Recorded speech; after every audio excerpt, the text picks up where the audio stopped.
Here we are with the Spida Machinery Simple Stop.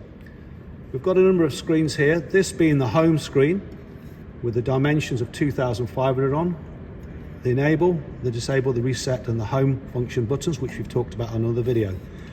The next screen would be the setup screen, and you'll see tabs across the top. The general screen shows us that this Simple Stop is calibrated in millimeters. We don't use the imperial measurement, that's for overseas.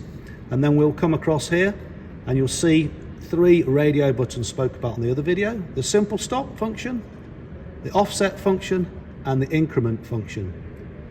We'll then come further to the right and we have the ability to adjust the resilience, the brightness of the screen if you've got direct sunlight over it in this function here, by simply pressing on the button, entering the entering the number 100, and then the brilliance will get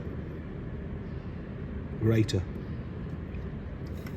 You'll also see a function here with the screensaver time. If we don't use this machine for over 30 minutes, then the machine will turn itself off in that the screen will just go black. To reactivate it, all we have to do is touch the panel and the screen will come back to life again. The next tabs along are the trolley tab, which is the trolley that moves up and down the table. We never really touch any of these buttons unless we have to recalibrate the machine due to a fault, and that's when either you will carry out the calibration yourself by following the procedure through calibration.